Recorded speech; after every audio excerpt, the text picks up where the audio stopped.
Good afternoon, everybody. Hopefully we've got a few people coming in as I'm talking. I am delighted to welcome you to this webinar today on a vision for the water environment to 2030. On behalf of the CLA, I'd like to say hello, and I'm sure we're going to enjoy today a very informative event.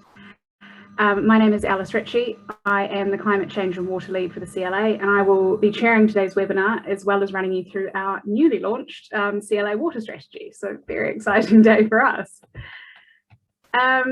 Today we will be hearing from Kelly Hewson-Fisher, the Anglian Water Agriculture Advisor for Lincolnshire, and she's going to be talking to us about the importance of catchment management in protecting water quality. And then we're going to hear from Sophie Tremblay, the Water Security Director at the Nature Conservancy, who's going to discuss my favourite topic, how nature-based solutions can play a very important role in managing and protecting our water environment, among some other really interesting things. Today's session will be recorded and it will be available on our website in due course. We've got a lot of time today for Q&A, so I'm really looking forward to getting some questions and some answers going. So do feel free to ask anything you'd like in the little Q&A box at the bottom of your screen. You can see it there on the slide. And yeah, I think we might as well kick things off. I am going to give you a bit of a run through of our long-awaited CLA Water Strategy. It's a document that's been in the making for about a year, I think now, following on from a lot of engagement with our members to try and really find out what the key issues are in the water space and what land managers need to tackle them. So I will start with our vision. What we've, based on all this engagement, we've thought really long and hard about what we're asking for and what we think we need to see, and what we want the water environment more widely to look like over the coming decades. And as our president, Mark Bridgman, said in his foreword to the strategy, we all know what we'd like to see. Clean rivers where wildlife is able to flourish, plenty of water in our rivers and our aquifers for those who need it, and well-managed river catchments that are reducing flood risk for those both upstream and downstream. So our vision is that by 2030, rural land-based businesses have reliable access to water supplies for their current and future needs. They're resilient to the risk of flood and drought, and they're recognised for their stewardship of water quality and resources. This is really designed to think about some of those actions that we need to do in the short term. I know 2030 doesn't seem that far away, does it? So we want to be making sure we're making the right decision in the right decisions in the coming decade, so that we can really transform the water environment in the long term. We're also looking at water through a natural capital lens, really thinking about how the health of the water environment is incredibly interconnected to, our net zero goals, public health, food production, adaptation to climate change, and also the economy more widely. It really demonstrates how none of this, and particularly our water strategy, it's not just about farming, it's not just about land use, it's really about how all sectors of the economy, how businesses, individuals, government, local authorities, we all need to be thinking about how water is used, how it's being impacted, and making sure that we're protecting it together. So to make it clear where change is needed and where the solutions are best found, we've split this strategy into 3 separate sections. The first is drought and water availability, the second is a thriving water environment, and the third is flood resilience. And so on the website, you'll find our strategy with a lot more detail. I've desperately tried to pick out the bits that I think are some of the most important ones for today, but I'm sure you'll be reading through some of these slides and thinking there's so much missing. It's probably in the wider strategy, and really happy to talk about some of it in the Q&A. But we will get started with drought and water availability. So I think all of us, particularly those of you who are dialing in from the east of England, I don't think I need to tell you why drought and water availability is becoming more of an issue.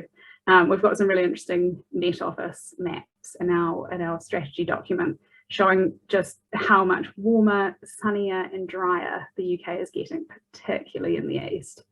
And I think we will really see these changing weather patterns in the water environment. It'll be all about trying to get water when it's needed.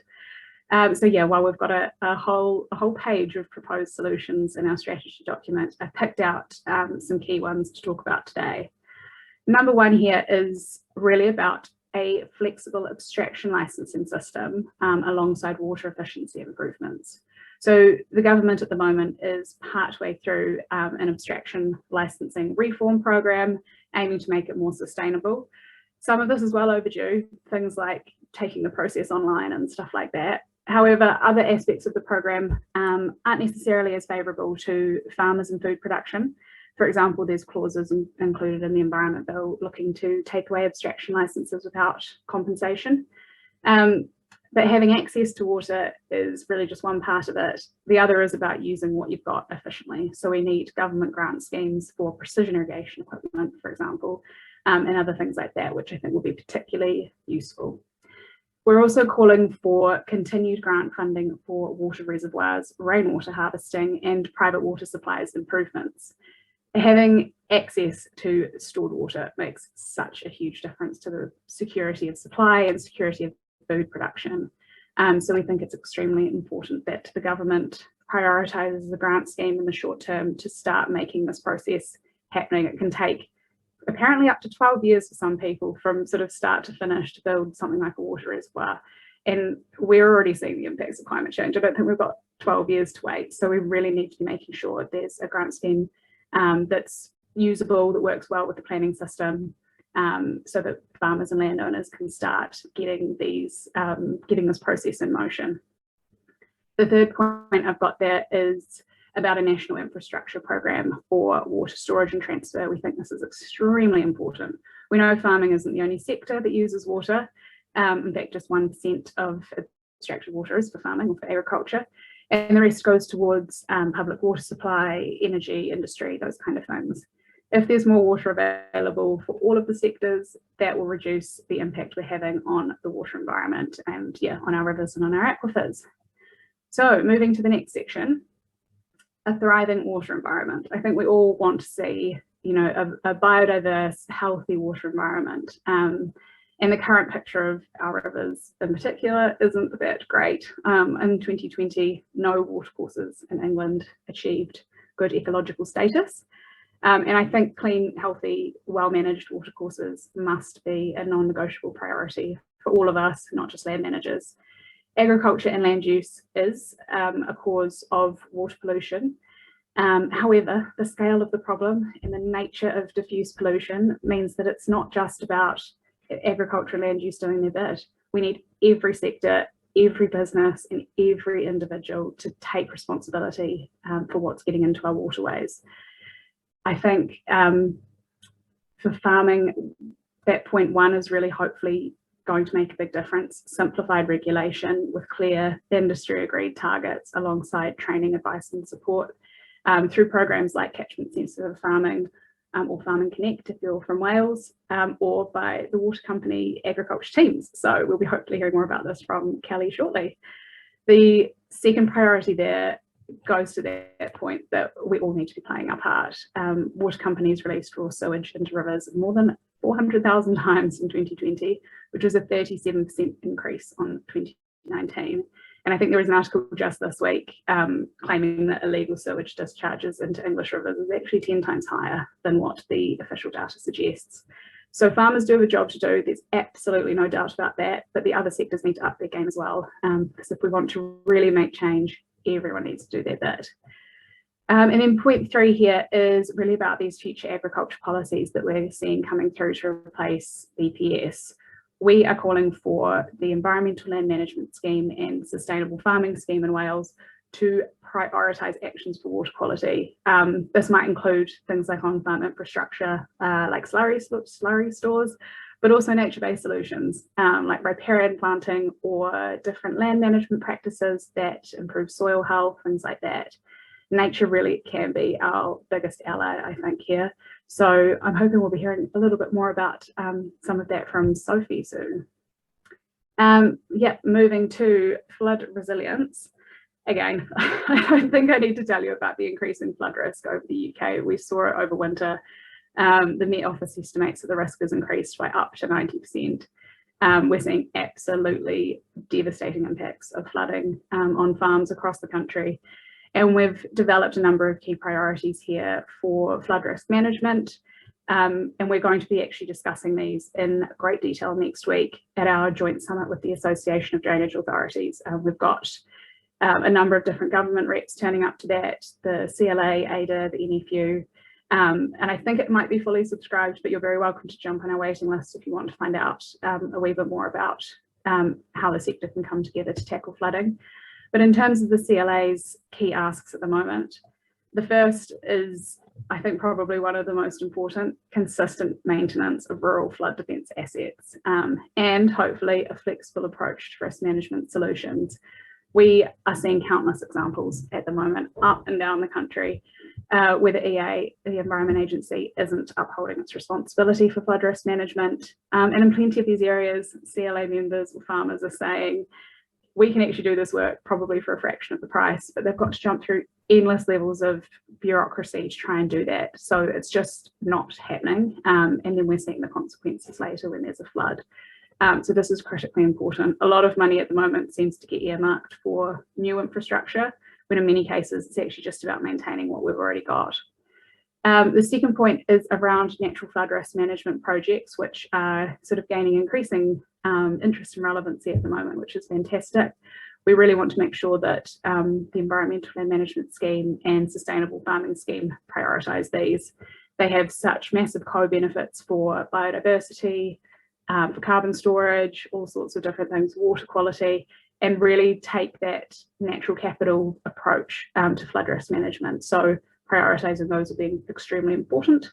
And actually really linked to that is about catchment focused flood risk work. We need to have the right body in place implementing a regionally specific approach. In some situations, this might mean that it's not the Environment Agency, it's either an internal drainage board, or a newly created group, something like the Somerset Rivers Authority, a group that's able to really effectively manage flood risk in the area and take into account the views of landowners and farmers in the region. So that's a whistle-stop tour, unfortunately, through our strategy. I wish I could talk about it for probably the full hour, because there is so much in there. But please do head to our website and have a look at it. And I think you would have got it in your invitation to today's webinar. So do have a read and do get in touch if you've got any questions about it or you want to discuss anything further. But I am very excited to pass over to Kelly Hewson-Fisher from Anglian Water. I'm really looking forward to hearing what she's got to say, because I know she's a very well-respected advisor on the ground who works with farmers day in, day out, and will have some really interesting stuff to share with us. Thanks, Kelly. That's fantastic. Thank you, Alice. I'll pay you later for those wonderful comments. Thank you very much. Good afternoon, everybody. It's great to be here, and thank you very much for the invitation to speak today. The catchment management team within Anglian Water have been in place now for approximately 6 years. I still refer to us as being a relatively new addition to the to Anglian Water, but yeah, 6 years we're getting on a bit, aren't we? The aim of the whole team is to find sustainable solutions to ensure we meet water quality and water quantity demands. And that's really working with the agricultural sector and associated industries. So traditionally, water companies have relied on measures such as treatment and blending. However, we can actually start to use catchment management as another tool in the toolbox to meet these requirements of water quality and water quantity. The map on the right-hand side of your screen there just shows you the Anglian Water region. So Anglian Water cover the largest geographical area of the water companies. We supply water and water recycling services to over 6 million people, or 6 million customers. And whilst we're quite a flattish landscape, and I say flattish, but I'm located quite close to the Lincolnshire Wolds, which I think is a beautiful rolling landscape. But generally, yes, our county is a flattish, or our region is a flattish region. So therefore, we have to use more energy to pump water round the region to meet our demand requirements. Alice has already mentioned the weather patterns and climate change, but generally, it has to be said we're one of the driest regions in the country, approximately 600 mils of rainfall a year, which is a third less than the rest of England. But how will that change going forward, and how can we build resilience into all of our systems going forward? So the map there, the map there just shows our drinking water, where we abstract water, from our surface waters, so from rivers and reservoirs, and from groundwaters. So the little dots denote where we have some boreholes and we abstract water from groundwaters. Issues that we see that impact on water quality are nutrients such as phosphates, nitrates, pesticides such as metaldehyde, clopyralid, carbetamide, propyzamide, and bacterial contamination as well. In our groundwaters, it's generally nitrates that we see. So the drinking water standard is that nitrates can't exceed 50 milligrams per litre. And in our surface waters, it's generally pesticides that cause the problem. And a single pesticide cannot exceed 0.1 micrograms per litre. And I love trying to visualise that 0.1. And my favourite sort of saying is that it can be likened to one stem of hay in 111,000 bales. So we'll just let that comment sink in, one stem of hay in 111,000 bales. So it's such small quantities that could actually breach the drinking water standard. So what we need to do is build resilience throughout our water supply systems. We have got a large project. It's actually one of the largest infrastructure projects in the UK that's currently started at the moment. And it's part of our water resources management plan to meet current and future needs for the next 25 years in terms of water supply. So it's really looking at building resilience. It's to move water from the north of the region to the south, putting in 500 kilometres of pipeline at a cost of, or an investment cost of, more than 400 million. And the Lincoln to Grantham part of the pipeline has already started. The whole project, hopefully, will be completed by 2026. So we'll keep an eye on that. But there is more information on our website, should you wish to have a look at that and find out some more bits and pieces on there. What I'd like to do now is take you through some of the trials that we've been working with the farmers and the agricultural sector. And these are predominantly based across Lincolnshire, because that's where I'm based. But really, the underpinning aim here is looking at healthy soils, healthy crops, and healthy water, and having a look at the impact on all three and how they are so interlinked. And really, it doesn't take a genius to work out why, the water companies and the agricultural sector should be working together going forward. And looking at how ELMS and the Sustainable Farming Incentive can support the measures that we are discussing and we are talking about on farms will be a really interesting development going forward to see how, as I say, ELMS and SFI actually brings the measures into practicalities on the ground. So I'll just quickly talk you through some of these trials. If you would like any more information on them, please do get in touch with me. Many of these trials are actually on our website, so you can also go on there and find out more information. But just looking at the graph at the top there and the picture to the right of the screen, this is our cover crop trial. So we've done quite a few trials looking at how we can reduce nitrate losses to our groundwater systems. So these are field scale trials, and these have been working with farmers on the ground to look at the issues that farmers have and how we can put these solutions in place. So cover crops extremely topical. They cover lots of themes and priorities. And actually for us, they do a great job in reducing nitrate losses. So we can see there from the graph that the stubble lost approximately 90 kilograms per hectare of nitrate. But with a cover crop, we can actually reduce it to below 10 kilograms per hectare of nitrate. So a big capture there of nitrate. The other projects that we've been involved in have been a 2-year undersowing maize project. So looking at tall fescue and ryegrass and the impact that has on nitrate losses, but also maize yields. We're also had a look at digestate applications. So the impact of applying digestate in the autumn versus the spring. And we've got 2 years worth of data on that as well. At the moment, we've got a trial in the ground that's looking at the how we can capture the nitrate that's left by peas. So we appreciate that around some of our boreholes, there are a lot of peas grown. So how can we capture that nitrate and then utilise it in the following crops? So we've harvested the peas, we've put in a catch and companion crop, and we're going to measure the impact on the wheat yield, and we've monitored the nitrate losses through that autumn-winter period. So the results of that should be available shortly. The next picture down that we've got is of a demonstration site that we've set up in partnership with the University of Lincoln and the Environment Agency. And this was really from a Bayer study that was done some time ago now, looking at losses from farm yards.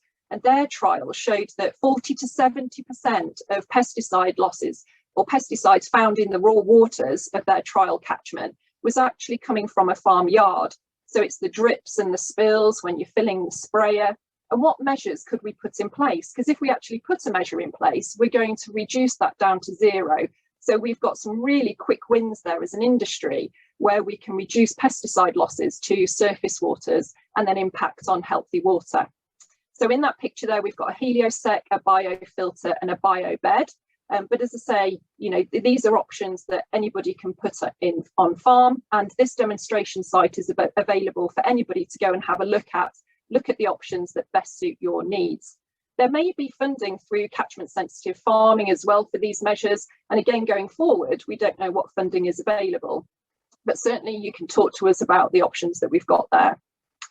The picture at the bottom there, our chief exec Peter Simpson looking into a soil pit, is trying to sort of show the work that we're doing with farmers on soil health. So again, going back to our healthy soils, healthy crops, healthy water, looking at that healthy soils triangle of the biological, the chemical and the physical elements of the soil, and how can we work with farmers to improve the health of their soils, knowing that from a water company point of view, a healthy soil can increase the nutrient holding capacity of soils, the water holding capacity of soils. So altogether building resilience in that system that we have there. And that leads us on nicely to the next picture, which is actually a trial that we've just completed in the autumn winter period. And it's looking at the sediment and water loss from arable fields. And this case study has been written up and is on our website currently. So this was looking at 3 different fields, 3 different crops, so winter barley, winter wheat and oilseed rape, and looking at capturing any sediment that moved off that field and any water that moved off that field. What was really interesting was that the water captured in the catch pit, which is the plastic lined pit there that you can see in the picture, we had that analysed, and there was 3 pesticides consistently detected across all 3 fields, so flufenicet, prosulfocarb and glyphosate. And what was really interesting was on one of those fields, prosulfocarb hadn't been used for a number of years. So it really is about what measures we can put in place. The farmers were extremely proactive in wanting to put the right measures in place to reduce that runoff and ensure that actually they're protecting the raw waters at the bottom of their fields or at the sides of their fields, whether that be in-field measures, so looking at trying to reduce compaction, so going back to our healthy soils, or whether it be putting in-field measures such as buffers, or, you know, is it more permanent buffers such as woodland, or at the edge of the field, so looking at the buffers required around the edge. The next picture at the top there, or in the middle, should I say, is weather stations. So we've put a number of weather stations in across our region to support farmers' decision making. So this is looking at soil moisture results, forecasted rain, and it really, as I say, it's a decision tool that farmers can access to support what they're doing. And the last trial that I wanted to talk to you about was just Slug It Out. So that's been going on since 2015, since we started. And this was particularly looking at trying to reduce and omit the use of metaldehyde in our catchments, where particularly we're abstracting water from a reservoir, for example. Metaldehyde cannot be treated at the water treatment works, and we've got that 0.1 micrograms per litre drinking water standard. And so that trial was really successful in reducing those metaldehyde levels to enable us to use more water. So really my 3 take-home messages are looking at data. So as a farmer, as a landowner, as industries, as a water company, what data do we need? What data should we be looking at? What should we be monitoring? What should we be measuring? But without the data, it's more difficult to make decisions. So for soil health, for example, earthworm numbers is that account. When we did a trial in Lincolnshire, 46% of fields failed the earthworm test. So really, that's something that actually those farmers, those fields, we can look back at and see if we're improving the earthworm numbers and thus looking to support that soil health. Know your catchment priorities, so you can look at magic mapping. Are you in a catchment where water is a priority, where biodiversity is a priority? You know, what measures are there in place that actually support those priorities for the industry, but for your farm? And to keep talking, you know, days like today where we're able to have discussions and several speakers, there are lots of people involved in the industry that are wanting to support the healthy soils, healthy crops and healthy water. And really just to finish on a quote that I saw the other day from W.H. Auden, who wrote that water is critical to life. Thousands have lived without love, but not one without water. Thank you very much.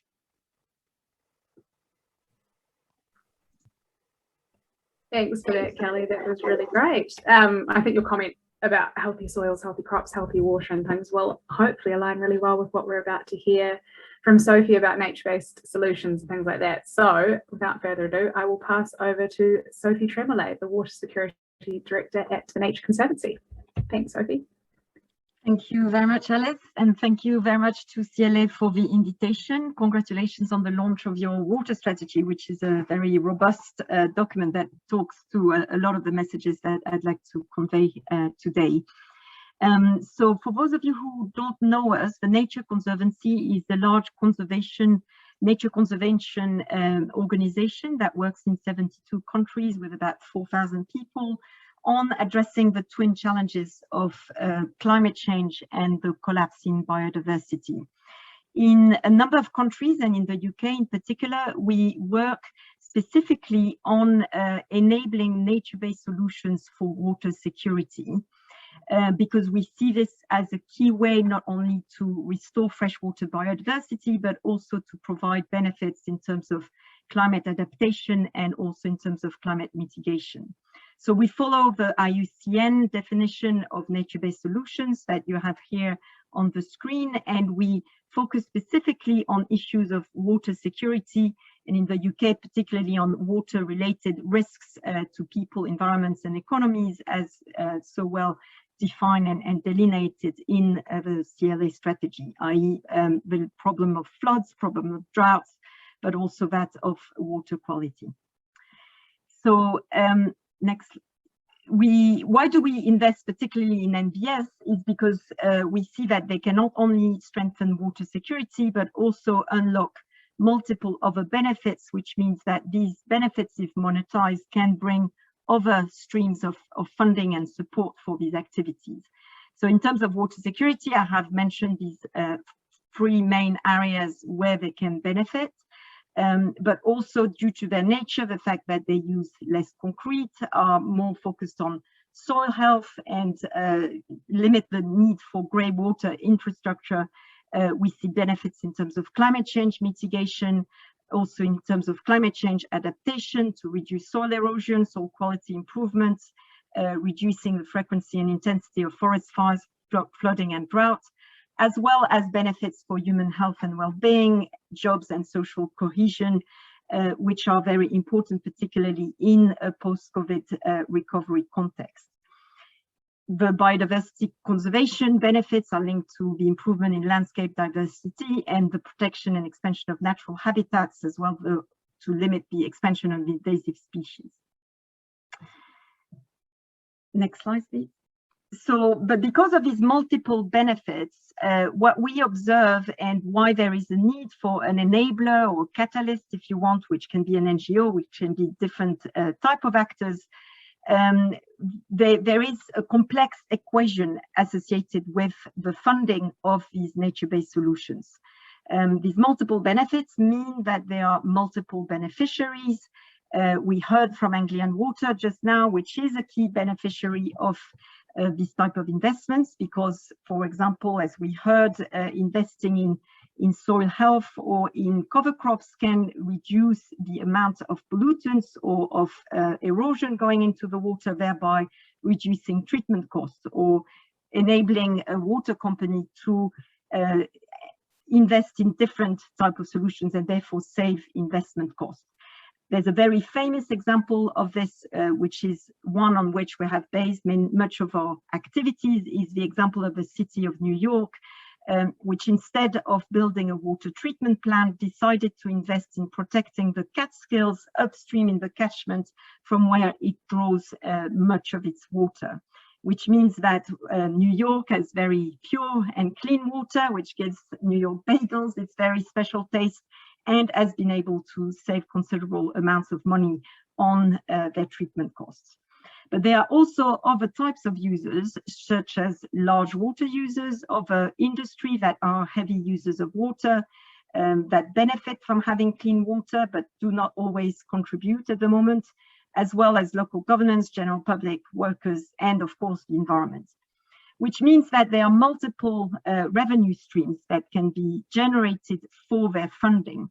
So these can be tariffs associated with the services. In the case, for example, if a water company sees that they can benefit from these NBS, they can contribute a portion of their tariff to investing in these activities.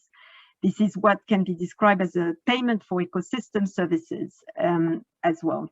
There can be public subsidies, and we heard from your presentation the insistence on grants. Definitely grants can play a role. There can be also different types of revenue streams, such as carbon biodiversity credits, which is a theme that is becoming much more topical in the UK in the run-up to the adoption of the Environment Bill. And finally, visitor fees, tourism revenues, or other type of revenues can be pulled in to invest in those solutions. So a complex solution means that they do not always happen. And we carried out two sort of pieces of analysis that put forward these issues very clearly. One is the report Investing in Nature for Europe Water Security, which reviewed where these solutions have been invested at scale. We found some examples, many of which in the UK, but they are still few and far between and unable to address the scale of the challenge. So we set out a number of recommendations, and I'll go in more detail in terms of how we are putting those forward in the UK context. What we did, we also carried out an in-depth analysis to identify where, if these NBS were invested in at scale, could they make a significant impact on the quality of water that cities receive, so as to demonstrate to many city water service operator, if you want, the importance of investing in the catchment on solutions such as what we heard from Kelly, such as cover crops, such as riparian restoration, or in some cases reforestation or forest protection, sorry. And the results of this analysis are on the next slide, which shows for the 109 cities that we looked at, many of which in the UK, where making these investments would have at least a 10% impact on reduction of water companies' costs. You can see that a lot of these dots where there is high potential to impact on nutrients. We use phosphorus as a proxy for nutrients, but we also consider nitrogen, and where they can have an impact on sediment. Many of these are in the west of and the West England and Midlands, but also in heavy agricultural areas such as Madrid, the south of Spain, and Belgium, for example, as well as the west and south of France. So this is intended to be a very high-level analysis that can guide investors and demonstrate, make the case for mobilizing these investments at scale in such solutions. But then in order to make it happen in practice, we're working specifically in the UK, and I can tell you more on the setting up of collective action mechanisms that enable bringing together all of these different funding streams, which are very fragmented, as I mentioned, into a single pot that can invest upstream in the catchment around on the basis of an integrated plan that identifies where one should prioritize these NBS. As Kelly mentioned, again, it's important very much to prioritize and to do this based on data, based on understanding clearly what works and what doesn't, and where the majority of the efforts should go. So this approach is what we describe a water fund, and if you see on the next slide, it's one that TNC has supported in about 41 different locations in 13 countries. The one in Norfolk that we are currently working on is one of the latest addition, if you want, to the portfolio. Much of this experience has emerged in Latin America, in North America, as well as more recently in Africa, in cities such as Cape Town or Nairobi. In Cape Town, for example, we've set up a water fund that invests in removing invasive species from the basin that suck out water and have been one of the major causes of Cape Town risking reaching day zero a couple of years ago when the drought hit. So what are we doing in the UK on this basis? We can build on a common process that have been developed through this track record. And if you go to the next slide, please. This common process is quite formalized, and we are in the process of formalizing it even further. We go through a number of phases with interested stakeholders in order to identify where investing at scale in a given geographical area would make a difference, but also not only preparing a plan, but building on this plan to set up the right type of actor, institutional actor, that can implement this plan. And as we heard in previous presentations, there is a question about who these right actors should be. In our experience, it tends to be a collective action mechanism, which brings is a new entity and brings different parties together, including water companies, NGOs, collective of landowners, etc. So these steps here, I won't go into each of the detail, but we are, I would say, Norfolk in between the eligibility and feasibility stage, which is that we are identifying which water security challenge in the county of Norfolk can be addressed more effectively through nature-based solutions, building on a comprehensive analysis of where these nature-based solutions have already been implemented. If you move to the next slide, the Norfolk Water Strategy Programme consists of these two elements. One is to prepare a Norfolk Water Strategy by next year that incorporates NBS at scale to address specific challenges such as intra-year water variability, the difference between summer droughts and winter floods, and therefore the need for increased storage in the environment in particular, and that of water quality. So we do this on the basis of a number of work streams of analysis, which include legal and governance analysis, science-based prioritization, socioeconomic analysis, and return on investment analysis, the definition of a funding strategy, which of these funding streams can be pulled together, and also a strong emphasis on monitoring and learning. The next slide is highlighting the importance of one potential funding source that is relevant for landowners. This is one in which we're working in Norfolk with local partners, for local farmers, the Norfolk County Council, the River Trust, the Wildlife Trust, the FWAG, and Anglian Water Natural England or the University of East Anglia, on identifying how biodiversity net gain can be mobilized as a key resource for supporting these changes in land use and these NBS that we would like to see. And we are doing this in the context of the Norfolk Water Fund and broader context, because we're building from the ground up, from this Wendling Beck Exemplar project, an approach that can seek to generate lessons. One first step is through a discussion paper that we will be launching in September 2021 on what needs to happen to give clarity to landowners, in particular on what the biodiversity net gain market should be structured and look like, and then a how-to guide for landowners who may be considering this source of funding as one way to enable land use at scale on their land. So next, my final key messages are that nature-based solutions can play a significant role to address identified water security challenges. However, to be effective, they need to be implemented in a prioritized fashion as part of a landscape scale strategy, And in that context, collective action mechanisms such as water fund need to be set up to mobilize funding and financing, which means that much greater collaboration between stakeholders is needed and will be needed in the future. Thank you very much.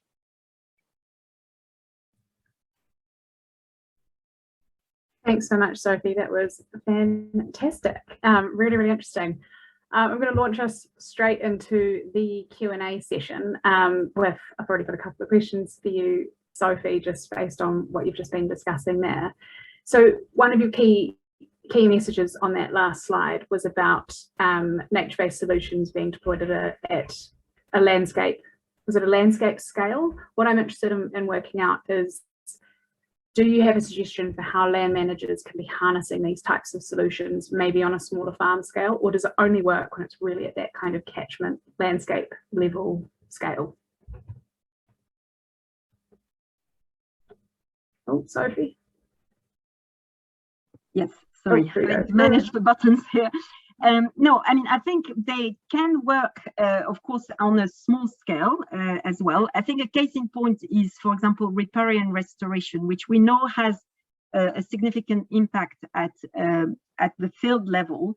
But when we carried out this exercise, which I showed with the maps of Europe, so admittedly a very high-level exercise, but with significant detail in each of the catchment that we chose to focus on, we found that on the broader catchment level, riparian restoration was having only a very modest impact in most of the cases on downstream users. However, cover crops, and Kelly mentioned that, was having a much more significant impact on a greater number of cases. So I think that's where this kind of prioritization method can help identify where to invest, and this is what we will be doing in Norfolk based on a SWOT analysis or hydrological modeling that can help direct sort of efforts where we are looking to mobilize joint funding. It doesn't mean that each landowner cannot continue, with its own investments, of course. Yeah. Okay, no, that makes sense. And then in terms of, I mean, the research obviously shows that there's a huge financial benefit to deploying these solutions.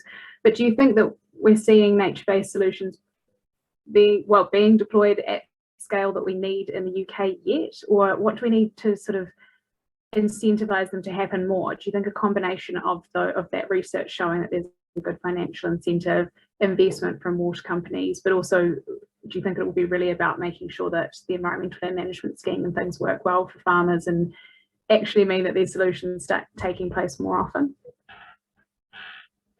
Yes, so to answer your question, I don't think they are happening at the scale that they could and should happen in order to make an impact. And in terms of making them happen more often, I mean, there is a part of documenting experiences and sharing lessons. Kelly was highlighting the point about data. We are right now in the process of mapping what exists in Norfolk and which water security challenges exist. There are initiatives that are taking place, but they are not documented on a consistent basis, which means that they're a little bit hidden. There's not that much information about where and how they're taking place and how efficient and cost efficient they've been. So there's a need to make that information more available, also to enable sharing of lessons, inspire others, but also be able to have metrics which enable us to demonstrate, to make the case and build a business case for larger scale investments. Because on the other hand, we hear a lot of interest from private sector investors to invest in natural capital, for example, and to invest in restoration of the UK landscape. However, for them, it's extremely complicated to identify those small scale investments unless there's a vector and there's an aggregator, if you want, that makes it accessible to them. So that is the kind of structure water funds, or there are others, of course, which already exist, that can enable making them more visible and attract this kind of repayable finance that can accelerate investment as well, and it's very much needed. Yeah, that's really interesting. You mentioned data there. Data, I shouldn't have said data, shouldn't I? Kelly, one of your take-home messages was about data and how farmers and land managers need to make sure they're accessing it. Where's the best place to start doing that? I mean, you mentioned earthworms and things like that. If you wanted to go and get your soil tested or something like that, is there a simple way to do it, or a company that you'd recommend or something like that? Because I know that's something that lots of CLA members are really keen to start looking at. Yeah, definitely. I completely echo everything that Sophie mentioned there about sort of data and gathering data and monitoring. But I think, starting at the point of what does, that individual farmer want to monitor, and looking at what information and what data they need. And then I think, by understanding what they need, it's talking. So it comes to my third take home point of talking to others in the industry. So talking to your agronomist, talking to other industries, other stakeholders. There's lots of conversations happening actually between many of us now that probably didn't happen 5, 10, 15 years ago, that we're getting better and better at collaborating, because we all see where, all of our priorities overlap, and where we can work together, we can achieve great things. And so I think certainly if anybody wants any information, I'm more than willing for people to contact myself, and I can point people in the right direction. But a starting point on an arable farm in particular would be, have a chat with your agronomist.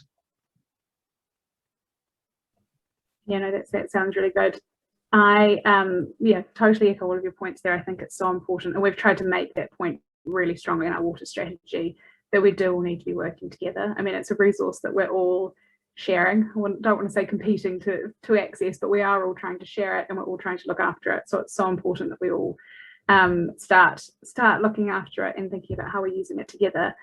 We've got some questions coming in from the audience, and one that's at the top of my list here is actually from Henry Cater, who knows more than most people, I'd say, about managing water well, as the chair of Water Resources East.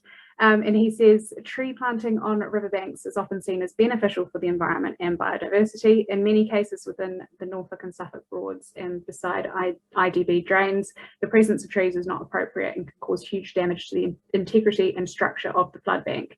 How can we ensure that tree planting only takes place in the appropriate locations?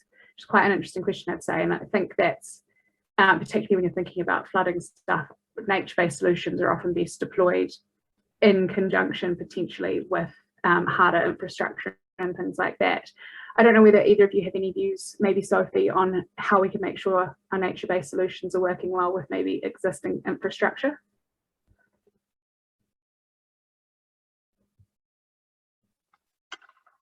Yes, so I think again, nature-based solution, as I mentioned in the case of Cape Town, consisted of removing trees. So it's not always that we would advocate planting trees everywhere in the wrong location. And I think there is a need to identify, where they would work best with the grey infrastructure planning, which is one of the reasons, incidentally, we are working very closely with Water Resources East and with Anglian Water on the preparation of the Norfolk Strategy Programme, because the key idea is to identify the extent to which we can also influence their own grey infrastructure planning, water resource management plan, and then the regional plan that WRE is preparing at the moment, so that we demonstrate that nature-based solutions can be part of the solution rather than something that is not considered in broader planning. And then to Henry's question, is all linked to very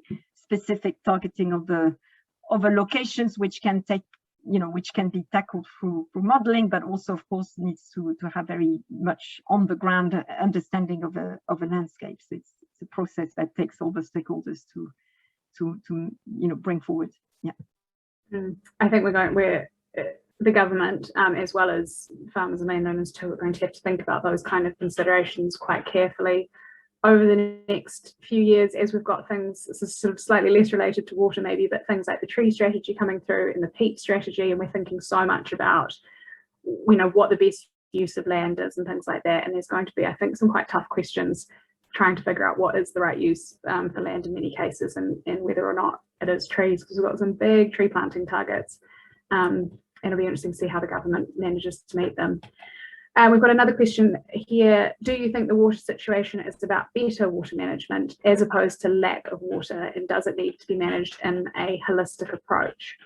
That's a really great question, and I think we've tried to look at that quite carefully in our water strategy, and talk about the fact that we will be seeing changes in water availability, particularly season to season. Too much or not enough is sort of seems to be the way that the impacts of climate change are being seen. So a holistic approach will be really important.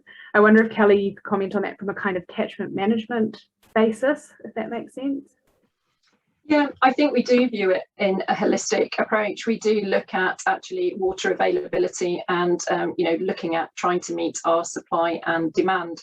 And certainly the water resource management plan that we have in place, excuse me, does look to meet our current and future needs for the next 25 years. So we certainly have looked at it in that holistic approach. I think one of the other questions was actually looking at how sustainable the pipeline is that I mentioned before from the north to the south. And that's certainly part of those discussions, that looking at our management plan and how we can meet those needs. And that was part of it, that where we have potentially some surplus and where we have maybe a deficit, how can we actually manage that water and move the surplus to the areas where we have the deficit? The impact of that is that we must build resilience around those systems. And I think that's where catchment management really comes into play. So we must ensure that, the water, the raw waters, we do meet those water quality requirements. And so that actually the water can move throughout the systems very quickly and efficiently. And as you say, reduce the need of that treatment and blending potentially as we go forward. So looking at how we can work with the agricultural sector and all of the associated industries. So up and down the supply chain, get everybody involved, everybody taking responsibility, and everybody working together to ensure we've got that resilience in those systems so we can meet those supply and demand needs. Yeah, that makes complete sense. There's a question here about simplified regulations and how there seems to be little cooperation between DEFRA and the Environment Agency, with water initiatives being discussed in the evolving environmental and management scenario by DEFRA, requiring approval from the Environment Agency, who don't appear to be offering much encouragement, especially to the smaller farmer. A one-stop shop would help. Totally agree with that. And we were thinking about this as we were developing our water strategy, and thinking the water environment is so interconnected, it almost doesn't make sense to think about it in these slightly artificial discrete sections of drought and water availability, a thriving water environment, and flood resilience, when they are also interlinked.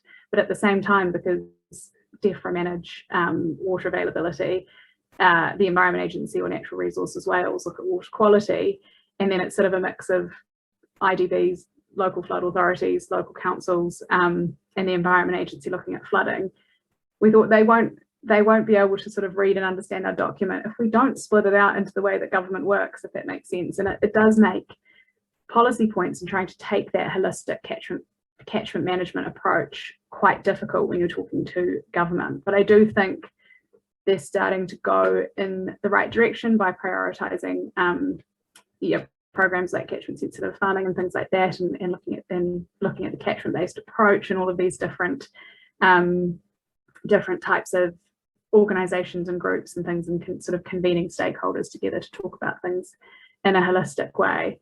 But I wonder if Sophie, you could comment on how how environmentally minded organizations like the Nature Conservancy can kind of bring those stakeholders together and help us think about the water environment in a holistic way. Yeah, I mean, I agree with your assessment that, breaking it down in water security challenges is helpful, because one, that's how many sort of parties think about it, and also the different sort of sets of regulations and institutional arrangements, etc., which mean that this is important. However, when you look at NBS, they can address, multiple sort of water security challenges at once, right? So I think what we need to do is be very clear on what water security challenges this NBS can tackle, and then also choose a prioritization method. In some cases, it's important to do that, because if we try to prioritizing on multiple indicators or multiple targets is often a little bit too challenging. So sometimes what we do is that we can choose the main challenge that we look to address, and that there are trade-offs in this choice, clearly. but then measure the co-benefits which are generated by the NBS that are selected based on this particular prioritization challenge, because it is a complex system anyhow, so we need to try and simplify that complexity in some way. Yeah, that really makes sense. I did have a question actually when you were talking through your slides, and you were talking through the water fund development process, particularly in relation to the Norfolk project. How did landowners and farmers get engaged in that process? Because one of our big priorities throughout our strategy is, make sure landowners and farmers are brought along in these conversations and are part of them and are able to kind of contribute and talk about what things would actually look like on the ground, or what they would mean for them. How, in that particular process, how do you make sure that landowners and farmers are engaged? Yeah, so we have a steering committee which includes the CLA and the NFU representatives. So that's covered from that point of view. And then we have a stakeholder engagement group, with close to 200 parties, building on WRE's long-term engagement as well. Because what's important to see is that the Norfolk Water Strategy Programme is nested within WRE, which has spent the last 7 years engaging with stakeholders. So we do that through this series of consultation fora, if you want.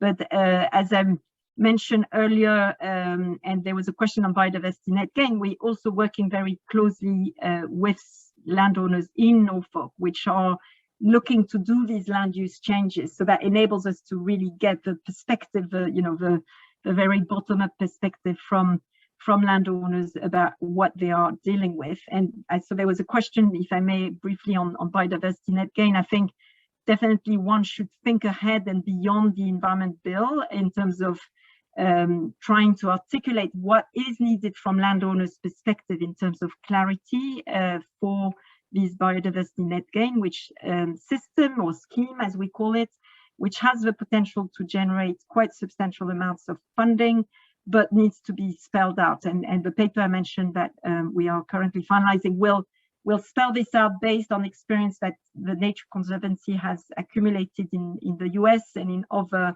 countries where these kind of markets have been in place for decades and have been established over time. Here we have an opportunity to jump forward a little bit and to avoid having to reinvent the wheel. So that's what we're trying to enable, and I'm happy to share that with your members when it's ready, of course.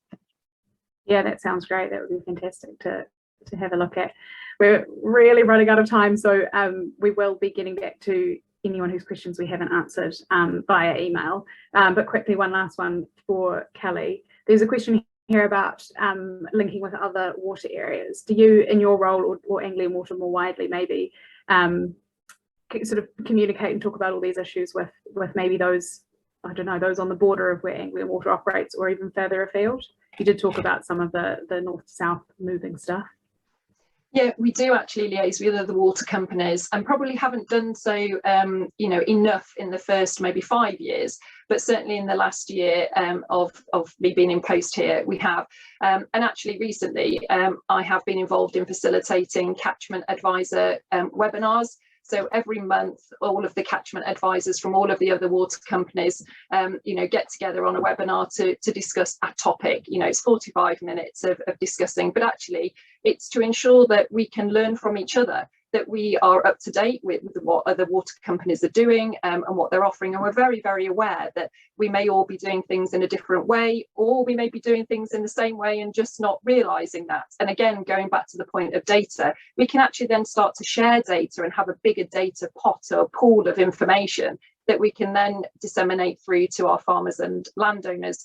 So we're hoping to continue those. I've got them planned in the diary for the next 18 months. So that they are really, really useful at the moment. So certainly we do talk to other water companies and try and keep abreast of what they're doing and try and learn from them as well.